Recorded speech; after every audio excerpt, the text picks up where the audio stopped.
നമസ്കാരം കുടുംബവിളക്ക് പ്രേക്ഷകർക്ക് മെട്രോ സ്റ്റാറിലേക്ക് സ്വാഗതം. അങ്ങനെ കുടുംബവിളക്കിൽ സുമിത്ര രഞ്ജിതയുടെ വീട്ടിലെത്തിയിരിക്കുകയാണ്. ഇനി അവിടെ എന്തൊക്കെയാണ് കാട്ടിക്കൂട്ടുന്നതെന്നറിയാം. അതിനു മുമ്പ് ചാനലൊന്ന് സബ്സ്ക്രൈബ് ചെയ്തോളൂ, കാരണം കൂടുതൽ സീരിയൽ വിശേഷങ്ങളൊക്കെ നിങ്ങൾക്കരികിലേക്ക് എത്തുന്നതായിരിക്കും. എന്തായാലും സുമിത്ര സരസ്വതി അമ്മയുടെ പ്ലാനിലാണ് സുമിത്രയൊക്കെ അവിടെ എത്തിയിരിക്കുന്നത്. പക്ഷേ പ്ലാൻ എല്ലാം അങ്ങോട്ട് ശരിയായില്ല. കാരണം പൂജേനെ അപ്പുവിൻ്റെ കൂടെ ആക്കിയിട്ടാണ് സുമിത്ര വരുന്നത്. അപ്പോൾ രഞ്ജിതയുടെയൊക്കെ മനസ്സിൽ സുമിത്രേനെ അവിടുത്തെ വേലക്കാരി സെർവൻ്റ് ആക്കാം എന്നുള്ളൊരു പരിപാടിയായിരുന്നു. കാരണം സുമിത്ര എത്തിയപ്പോൾ തന്നെ രഞ്ജിത അവിടെ ഉണ്ടായിരുന്ന സെർവൻറ്റിനെ പറഞ്ഞു വിട്ടു. പക്ഷേ സുമിത്രയുടെ അടുത്ത് ആ കളികളൊന്നും നടക്കില്ല. സുമിത്ര പലതും മുൻകൂട്ടി തന്നെയാണ് അവിടെ എത്തിയിരിക്കുന്നത്. അപ്പോൾ സരസ്വതിയമ്മ പറയുന്നുണ്ട്, നീ അവളെ സൂക്ഷിക്കണം, അവൾ എന്തൊക്കെയോ നിനക്കെതിരെയൊക്കെ കാണിക്കുന്നുണ്ട്.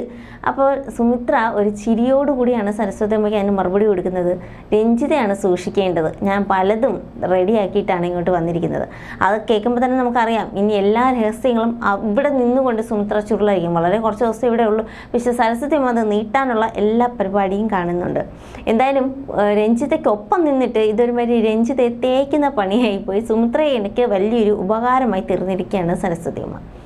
അങ്ങനെ അവിടെ ഇരിക്കുമ്പോൾ എന്തായാലും ഇവിടെ അനന്യയും അനിരുദ്ധും തമ്മിലുള്ള പിരിയാൻ നിന്ന അവർ എന്തായാലും സ്വരമോൾ കാരണം ഒരിക്കലും പിരിയാനാവാതെ ഒന്നിക്കുകയാണ്. അപ്പോൾ ഇത് അനന്യയുടെ അമ്മയ്ക്ക് ഒട്ടും ഇഷ്ടപ്പെടുന്നില്ല. പക്ഷേ അനന്യയുടെ അച്ഛൻ ഫുൾ സപ്പോർട്ടുമായി കൂടെയുണ്ട്. അപ്പോൾ എത്രയൊക്കെ ആക്കി പറയാൻ ശ്രമിക്കുമ്പോഴും അനിരുദ്ധിനെ താഴ്ത്തിക്കെട്ടാൻ ശ്രമിക്കുമ്പോഴും അനന്യ കൂടുതൽ അനിരുദ്ധമായി അടുക്കുകയാണ്. കാരണം സ്വരമോൾ കഴിഞ്ഞ ദിവസം നോമ്പൊക്കെ എടുത്ത് അത് അച്ഛനും അമ്മയും ഒന്നിക്കുക എന്ന ലക്ഷ്യത്തോടു കൂടിയാണ്.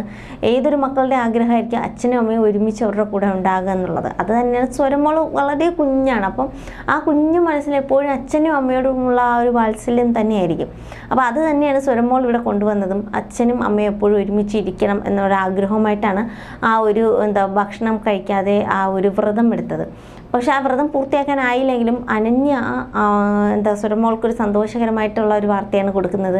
ഞങ്ങൾ ഒരിക്കലും പിരിയില്ല, ഞങ്ങളുടെ ജീവിത അവസാനം വരെ ഞങ്ങൾ നിന്നോടൊപ്പം ഉണ്ടാവും, ഞങ്ങൾക്കൊപ്പം നീയും ഉണ്ടാവും എന്നുള്ള ഒരു രീതിയിൽ പറയുമ്പോൾ അത് ഒരു കുഞ്ഞു മനസ്സിനെ സംബന്ധിച്ച് അത് ഏറ്റവും വലിയൊരു കാര്യമാണ്.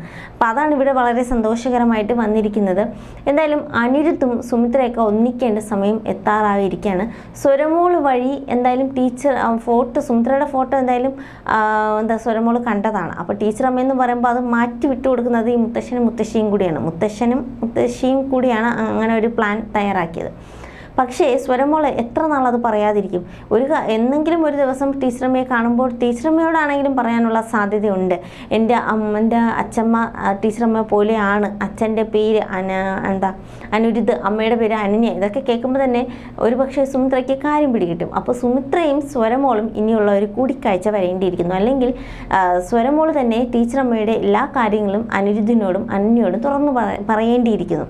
എങ്കിൽ മാത്രമേ രഹസ്യങ്ങളുടെ ചുരുളുകൾ ഇനി പരസ്യമാവുകയുള്ളൂ. അപ്പോൾ എന്തായാലും ഇങ്ങനെ നല്ല രീതിയിൽ തന്നെയാണ് കഥ മുന്നോട്ട് കൊണ്ടുപോകുന്നത്. അപ്പോൾ കൂടുതൽ സീരിയൽ വിശേഷങ്ങളുമായി നമുക്ക് മറ്റൊരു വീഡിയോയിലൂടെ കാണാം. അതുവരെ ബൈ.